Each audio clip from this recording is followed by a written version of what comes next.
Oi pessoal, tudo bem? Eu vou aqui, nesse momento, higienizar as minhas mãos para tirar a minha máscara. A gente está num ambiente controlado, eu vou pedir licença a vocês para tirar a máscara para a gente poder se conhecer melhor. Eu sou o professor Eduardo Câmara, professor de Geografia, e hoje, a aula de hoje, nós vamos trabalhar um tema relativamente novo, porém ligado a um tema que o professor Adailton já trabalhou com vocês, que é a Guerra Fria. Nós vamos trabalhar a nova Guerra Fria. Mas existe um ponto de interrogação. É uma nova Guerra Fria ou somente uma guerra comercial? É uma nova Guerra Fria envolvendo ideologia ou a ideologia está sendo utilizada para escamotear, para esconder, na verdade, uma guerra comercial entre esses dois protagonistas, Estados Unidos e China, os novos mandatários do mundo? É necessário, então, que a gente estabeleça o que foi a Guerra Fria, qual período que ela colabora para todo esse mecanismo de pensar o Ocidente contra o Oriente, né? Então, é necessário que a gente, então, vá trabalhar o que foi essa Guerra Fria. A própria charge já nos possibilita essa visão, né? O lado do leste, que é o lado da Rússia, da União Soviética, né? Que a Rússia, ela primeiro passa por um período do czar para a Revolução Russa, que aí depois ela começa a agregar novos territórios, já durante a Segunda Guerra Mundial, e se torna um Império Soviético, da União das Repúblicas Socialistas Soviéticas, e que tem o urso como seu representante. Do lado ocidental, a águia americana, o símbolo dos Estados Unidos. Então nós temos um confronto ideológico, um confronto de ideias. E isso passa por várias áreas do mundo em que há o controle não somente ideológico, mas o controle também econômico, financeiro, militar, das pequenas guerras, como, por exemplo, a Guerra do Vietnã, a Guerra de Angola, aonde nós disseminamos ali toda essa questão do que não é comunismo, de que é comunismo, do bem contra o mal, não é verdade? Então, a partir desse momento, nós vamos até os anos 80, quando começa o processo de globalização. Também assunto que o professor Adailton já trabalhou com vocês. Nesse processo de globalização, começam a quebrar esses paradigmas da ideologia, do capitalismo, do comunismo, do socialismo, com o que representa muito tudo isso, a queda do Muro de Berlim. Bom, quem são os novos protagonistas de toda essa confusão, dessa nova confusão? De um lado, Donald Trump representando os Estados Unidos, do outro lado, Xi Jinping, o líder, o presidente da China. Quem são essas pessoas? Dizem os mais velhos que olhar a história de cada homem diz muito quem ele é. Donald Trump, ele é do Queens, um dos distritos de Nova York, ele é presbiteriano, ele recebe já um império por parte de seu pai, que trabalhava com imóveis nos Estados Unidos, e ele amplia esse império. Ele amplia esse império, inclusive com o setor de construções. Ele constrói hotéis, ele constrói cassinos, ele constrói toda um império, inclusive com mídia, inclusive com televisão. Tanto que ele é o protagonista daquele programa de televisão em que ele demitia as pessoas, não é? Com toda essa influência midiática, com toda a sua influência da linha econômica, porque o Trump ele é formado em economia. Ele se lança candidato à presidência da República e leva toda essa experiência para essa corrida eleitoral, e ele vence nos Estados Unidos. Agora, quem é Xi Jinping? Esse cara tem uma história que muitos poucos homens na face da Terra tiveram. Ele é filho de um cara que foi um dos braços direitos de Mao Tse-tung lá na Revolução Chinesa. Quando há uma reviravolta dentro dessa própria revolução, em que a juventude chinesa toma conta de todo o aspecto político da situação, o pai dele é acusado de traidor, é julgado e sentenciado a ir para o interior, para onde a família o acompanha. Imagine o pão que o diabo amassou, que esse cara teve na infância, na adolescência, na juventude, e ele consegue dar uma volta por cima. Ele se forma e ele entra para a política dentro do partido chinês, dentro do Partido Comunista Chinês. E ele consegue começar a trazer uma política de retomada daquilo que o pai foi. Ele consegue ser alto funcionário da regional onde ele estava, e ele começa a chegar próximo a Pequim. Até que então, ele alicerçando toda uma base de contatos, de novos amigos, de novos coadjuvantes ali, ele consegue. E foi uma surpresa em 2013 ele chegar ao cargo de presidente para o mundo. Para a China, não, porque ele arquiteta, inclusive, para a surpresa de muitos, a chamada Nova Rota da Seda. Então, esses dois caras hoje estão fazendo um confronto de ideias comerciais e de ideias de poder. A ideologia, ela vem só de carona. Quer ver só uma coisa? Muito bem. Qual é a motivação dessa competição? É a influência mundial, a influência sobre o consumo, a influência sobre o consumidor. Então, todos dois trabalham, sabe, numa corrida insana pela inovação técnica e os futuros mercados dessas inovações técnicas, e que está, então, a tecnologia 5G, a tecnologia que vai chegar até o móvel, até o seu celular, que vai transformar com muito mais velocidade e muito mais amplitude todos os serviços que você tem para esses fins. Inteligência artificial para todos os fins. Nós temos, inclusive, fábricas chinesas aqui no Brasil, inclusive de automobilismo, que praticamente quase 100% de automação industrial com equipamentos chineses. Mas não se engane, porque esses caras trabalham globalmente. Os carros chineses produzidos no Brasil são chineses, mas, por exemplo, toda a parte eletrônica do carro é Bosch. E Bosch é Alemanha. Então, eles sabem muito bem manipular essa situação, né? Outra questão, a China, enquanto havia um embate entre a União Soviética e Estados Unidos, a China por fora, em muito segredo, em muito silêncio, ela começa a aplicar tecnologia em armamento. Mas ele não é um grande exportador, mas ele tem um grande território e ele precisa controlar esse território, ele precisa guardar esse território. Ele amplia todo o investimento em cima de armamentos, mas na defesa. Agora ele começa com essa alta tecnologia, a exportar essa ideia. Armamentos termonucleares, o convencional, mas também ele trabalha com o armamento quântico e tem uma disputa nesses mercados consumidores com os países que querem se defender de seus vizinhos ou de algo mais próximo, como, por exemplo, o próprio terrorismo.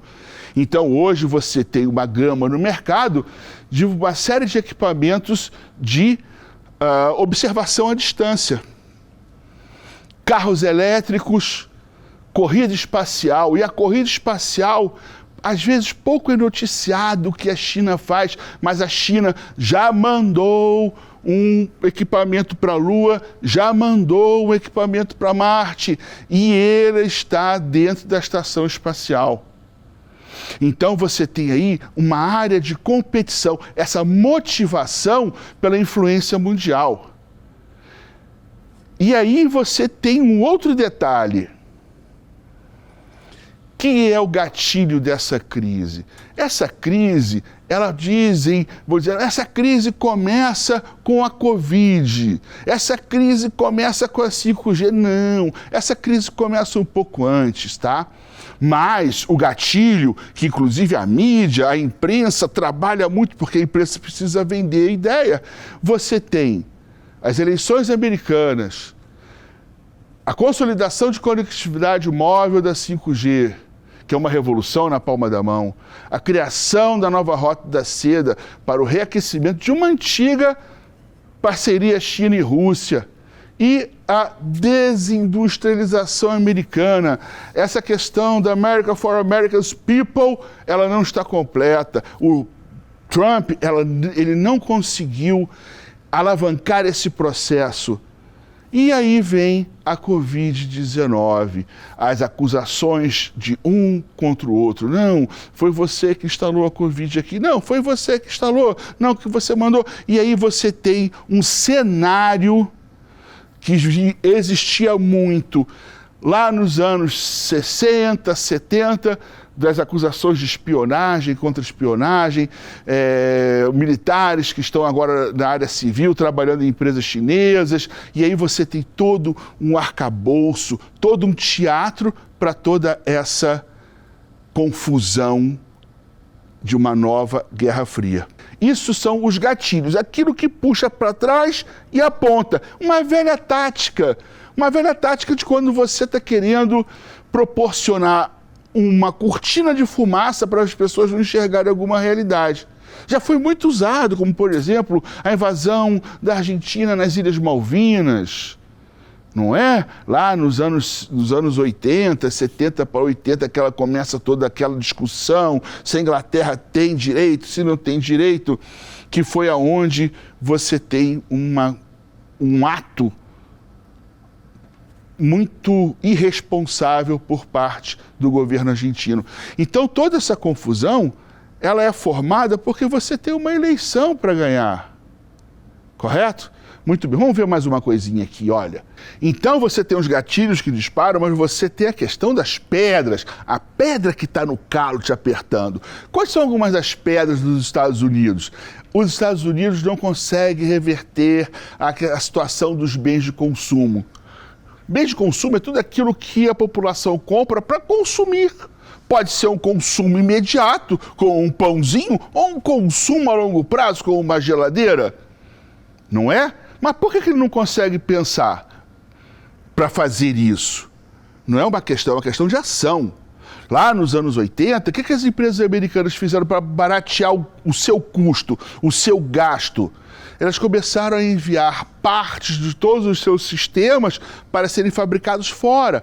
E um dos lugares onde foi fabricar foi a China. A gente vai ver numa próxima aula que a China contém ali fábricas para a Nike, fábricas da Apple, né, para todos esses equipamentos. E aí, o que acontece? A promessa do presidente americano é que os Estados Unidos iam voltar a ser uma potência industrial para dar emprego para os americanos, e ele não consegue reverter isso. E aí fica até uma pergunta no ar: que americano que ele está pensando? Já são os descendentes dos árabes americanos, dos árabes que vieram nos anos 80 como imigrantes, dos latinos? Que tipo de americano ele está se referindo, não é verdade? Muito bem, outro detalhe: ativos do Tesouro Público americano. Em 2008, talvez o pessoal da sua casa se lembre, que você era muito pequeno, houve um problema muito sério nos Estados Unidos. Praticamente os Estados Unidos teve uma segunda quebra na Bolsa de Valores por causa das empresas imobiliárias, das empresas de imóveis, que mascararam os seus relatórios, dizendo que estavam bem na fita e estavam, falidas. Isso abriu todo um problema dentro da economia americana que é muito balizada na Bolsa de Valores. O que aconteceu? Muitas dessas empresas começaram a ir à falência, mas interessava a algumas pessoas, porque elas tinham muitos imóveis. E o governo americano abriu o leque da Bolsa de Valores de títulos do governo que representam, por exemplo, a própria prédio da Casa Branca, que tem um valor no mercado. E o governo americano, então, coloca esses títulos no mercado. Os maiores compradores dos títulos americanos e de bancos médios e empresas imobiliárias médias que não estavam tão ruins das pernas foram quem? Banco Nacional da China, empresários chineses, empresários russos e empresários árabes. Esses caras entraram fortemente no mercado americano, comprando pequenos e médios bancos americanos, comprando empresas imobiliárias e comprando esses títulos do governo, que estão, em boa parte deles, na mão do Banco Nacional Chinês. O outro problema que você tem é a União Europeia. A União Europeia chega um momento que decola e fala para os Estados Unidos, ó, tchau, porque eu estou migrando fazer negócio com os chineses. Vocês estão muito complicados. O resultado dessa história toda foi que o capital chinês amplia a sua margem de poder sobre a Europa, fazendo com que Europa e Ásia se tornem novamente um grande bloco comercial, que é a Eurásia, voltando lá nos séculos XV e XVI, no qual faziam os caminhos da velha rota da seda. O outro problema, na Rússia. Eles julgaram muito mal a China. Eles compararam a China à Rússia. Só que tem um problema. A Rússia nunca foi uma potência econômica na Guerra Fria. A Rússia é uma potência econômica hoje, mas durante a Guerra Fria não. Ela foi uma potência armamentista. Ela foi uma potência territorial, mas econômica não. Por que a Rússia... Por que a União Soviética ela implode? Por causa do poder econômico, por causa de corrupção, por causa de uma série de outros problemas que elas não conseguiam produzir um grão de cevada, um grão de trigo, trazendo a fome, inclusive, para essas populações. Agora, não tem somente pedra no sapato dos Estados Unidos. E a pedrinha no calo chinês? Vamos ver agora? E aí, você presta atenção nessa charge. Olha o líder chinês, olha o tipo de gongo que ele está usando. E esse é um problema muito grave. Primeiro, vamos lá, questão ambiental. A China vai ter que reverter os seus problemas ambientais. Nesse processo em que a China eclode como uma grande potência econômica, ela eclode porque ela tem alguns problemas ali que ela não tem, por exemplo, na legislação ambiental, que coloque um pé no freio. Então a China teve um grande problema. Problema com poluição atmosférica, problema com a poluição dos rios. E ela precisa resolver isso, porque está saindo caro. Está saindo caro para a China esse tipo de problema ambiental, que vai incidir diretamente no ser humano. Tanto que você tem a Covid aí, qual foi o grande gancho que alguns governos tiveram contra a China na Covid? Olha, a Covid nasceu aí, na China. E há uma controvérsia, inclusive, a própria Organização Mundial de Saúde fala, olha, não é bem assim não, hein? Então ela precisa resolver esse problema, precisa resolver o problema do lixo. Ela precisa utilizar todos esses recursos para resolver o seu problema do lixo. Porque, inclusive, eles começaram a receber lixos eletrônicos de outros lugares do mundo. E a falta de cordão sanitário. A questão da insalubridade dentro da China é uma coisa muito séria em algumas regiões. Né? Então, o cordão, chamado cordão sanitário, que é a aplicação das novíssimas técnicas para água, esgoto, vacinação da população, eles precisam equacionar essa situação. Outra questão que é muito grave, é uma questão que a China está praticamente toda semana na mídia, é a questão dos direitos humanos. E ela perpassa por uma série de situações, como, por exemplo, as políticas agora Hong Kong. Para lembrar, Hong Kong era um pedacinho da China, que era um protetorado inglês. Numa conversa de compadres, a Inglaterra devolve Hong Kong, a China falando o seguinte, olha, eu te devolvo Hong Kong, mas ela vai continuar como uma área mundial. Só que aí, conforme o tempo foi passando, todo aquele controle que o Partido Comunista faz na própria China, ela vai aplicar em Hong Kong. E a população de Hong Kong ela está se revoltando contra essa situação. Então ele precisa resolver essa questão de Hong Kong, que está pegando muito mal em termos de mundo. Outra coisa, essa questão de Hong Kong passa pelas chamadas liberdades democráticas. Que Xi Jinping, ele se elege e ele tem inclusive um caráter voltado para a chamada democracia chinesa. A China precisa explicar que democracia chinesa é essa. Se é a mesma democracia de outros lugares do mundo, é a liberdade democrática do resto do mundo, ou é uma democracia que não explica muito bem a própria questão da minoria uigure? É a minoria muçulmana dentro da China, no noroeste da China, que é um lugar que, inclusive, tem lá as suas empresas que fazem partes de tênis da Nike, da Adidas, da Apple, com mão de obra basicamente escrava, mal pagos e com um grande horário de trabalho ininterrupto. Que tipo de democracia é essa? Não é? A democracia na região de Xinjiang, onde você tem a imposição da cultura Han sobre a minoria muçulmana chinesa. E aí ela precisa explicar para o mundo, inclusive, o que são esses campos de reeducação. O que acontece ali dentro? O que acontece dentro das fábricas que fazem parte dos tênis da Nike, parte dos telefones, dos iPhones da Apple? Né? Que reeducação chinesa é essa? Faz parte da democracia chinesa? Ela precisa explicar isso, porque está pegando mal para o mundo. Muito bem, vamos lá. E o resto do mundo? Como é que fica? Como é que ficam as relações de China e Estados Unidos nesse processo todo, com a América Latina, com a África e com o restinho da Ásia? Por enquanto, eu vou me despedindo para uma próxima aula. Nesse momento, eu vou ficando por aqui e desejando a vocês vida longa e próspera. Isso aqui que desejava era um vulcano do filme Star Trek, da série Jornada das Estrelas, nos anos 60, uma nave repleta de seres de todo o universo. Foi a nave globalizada dos anos 60. Tchau!